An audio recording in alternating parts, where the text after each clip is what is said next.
Escalation. The GUM's Ontology. The governance failure behind nuclear threshold politics. In every serious conflict there comes a dangerous moment when escalation is no longer treated as a choice. It becomes treated as reality itself. This is the moment when governance begins to fail. A weapon deployment becomes a signal becomes a warning becomes a threat becomes a classification, and soon the opponent is no longer seen as acting within a contested political field. They are seen as preparing an unavoidable future war. At that point, escalation has become ontology. The issue is no longer only what one side has done. The issue is what kind of reality the system now believes it is living inside. This is especially dangerous in nuclear politics. Nuclear weapons are not merely larger weapons. They are threshold weapons. Their use changes the meaning of every future signal. Before nuclear use, deterrence depends on mutual restraint. After nuclear use, deterrence becomes demonstration. The question is no longer, can these weapons be used? The question becomes, who is willing to use them next? That is why nuclear thresholds cannot be treated casually. Once crossed, they do not simply change the battlefield, they change the structure of political reality. But the danger does not begin with the nuclear strike. It begins earlier. It begins when support is reclassified as participation. When deterrence is reclassified as preparation, when military industry is reclassified as a legitimate target, when restraint is reclassified as weakness, when historical trauma becomes the lens through which every present signal is interpreted. This is where the Reucker, Virilio Equation becomes important. When signal velocity exceeds processing capacity, governance becomes reactive. In modern conflict, drones, missiles, media statements, intelligence claims, and military deployments move faster than institutions can interpret them. The result is a compressed decision field. There is less time to classify, less time to verify, less time to distinguish signal from noise, less time to ask whether action is admissible, and in that compressed field, escalation begins to appear rational, even inevitable.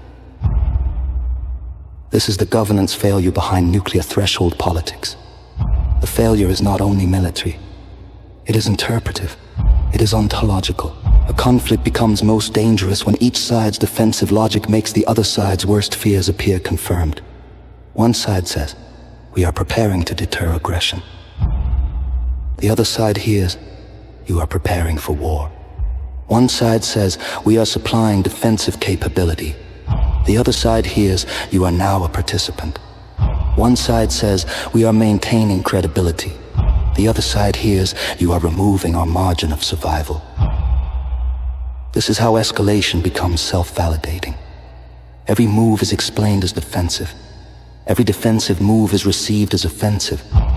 Every warning narrows the space for retreat. Every threshold crossed makes the next threshold easier to imagine.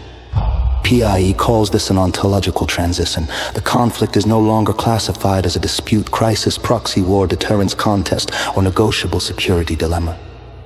It becomes classified as existential inevitability, and once that happens, the admissibility of action changes. Strikes that were previously unthinkable become discussable. Conventional terror signaling becomes thinkable. Preemption becomes framed as prudence. Nuclear rhetoric becomes normalized. This is why Syria's governance must preserve sequence. Signal must come before constraint. Constraint must come before ontology. Ontology must come before admissibility. Admissibility must come before action. When that sequence collapses, power outruns interpretation. And when power outruns interpretation in a nuclear environment, the result may be irreversible. The central question is therefore not only, who has the weapons?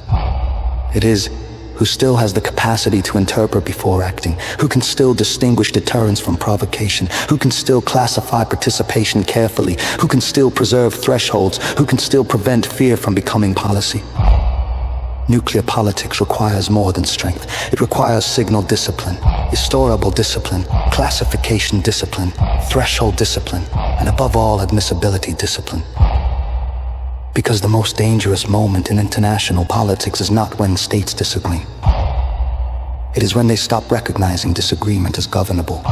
That is when escalation becomes ontology. That is when the future begins to close, and that is when governance must intervene before action becomes irreversible.